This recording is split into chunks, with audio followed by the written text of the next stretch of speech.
So next up, we have Jamie DeBlanco, who is one of Alberta's top 30 under 30. She's also traveled to Lima, Peru, because she was selected as a Canadian youth delegate for the Youth Conference on Climate Change. So she's going to give us a TED Talk on the trending junk food citizenship and what it means to the global community. Please welcome Jamie.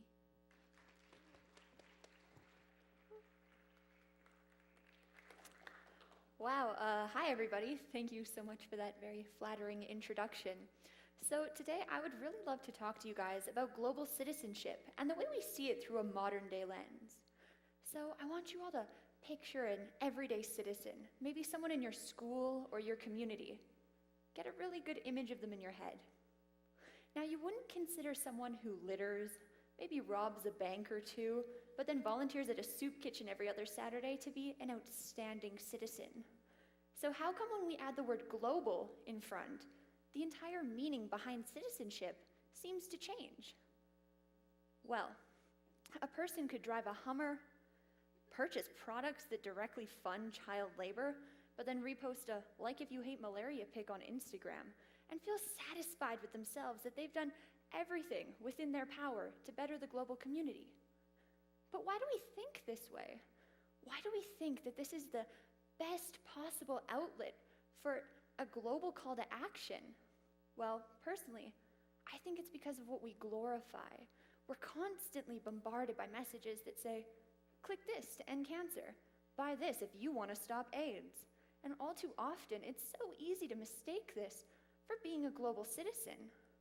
A great example of this kind of low-risk, low-reward social media activism is the Day We Day. I'm sure many of you in the crowd have been to it, so hopefully you kind of know what I'm talking about.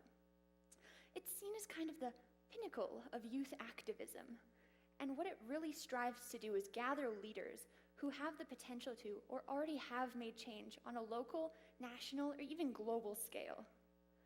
But it has incredible intentions, incredible stage production, but what I don't think is so incredible is the message it sends you home with, the taste left in your mouth, so to speak.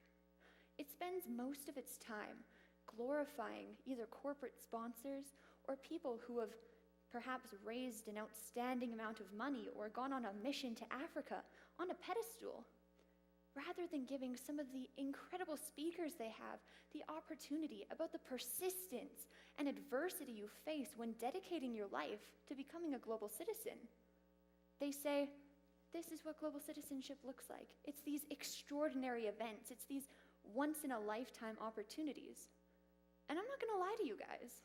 Most of the people in this room, myself included, are probably not going to be going to Africa to build some schools anytime soon. I feel like that's not a far-off thing to say. So where does that leave us when we're outside the boundaries of their definition of a global citizen?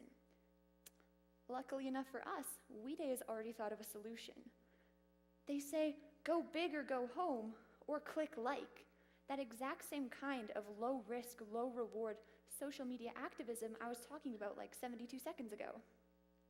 A great example of this is when I went to We Day, I think about 2 years ago.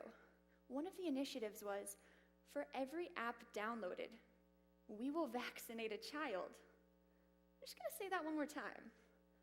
For every app downloaded, we will vaccinate a child.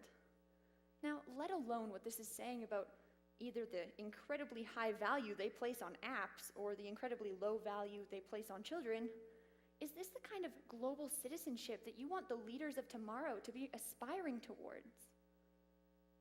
What they fail to make you understand is that the essence of global citizenship lies within globalization itself. It's that I'm connected to you and you're connected to her, and we're all connected to each other, which leaves so much room in your daily, everyday actions to create change on a global level, to empower people in other countries who you may not see but matter just the same.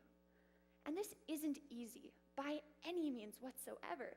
Even just thinking about all the consequences that ripple from every single action in every single day, in every single moment of your life, it's a bit mind-boggling, to be honest, let alone changing your lifestyle. But it is essential that we as a generation show that we understand the complexity of this world and the complexity of the issues that face it, enough to make meaningful and sustainable change. That's why I think that it's about time that you and me overcame this junk food citizenship and its overbearing weight in the media that dominates our lives to change the modern day meaning of global citizenship. You're young. I'm young. We've got a lot of life ahead of us. Where do you want to take it? Where do you want to go? How do you want to better the global community? I want you to look to the person on your left and think about the power they hold. I'm sorry for everyone who's sitting on an end row, but I want you to think about the power they hold in their wallets with their consumer power. I want you to think about the power they'll have when they're able to vote. I want you to think about the power they have with their voice. And now imagine what that can grow into. So I know you're going to be hearing a lot of challenges today, but I would really like to give you one also. Before you eat that McDonald's burger, before you buy that shirt made in Malaysia, I want you to think before you act. Thank you so much for listening and have a great day.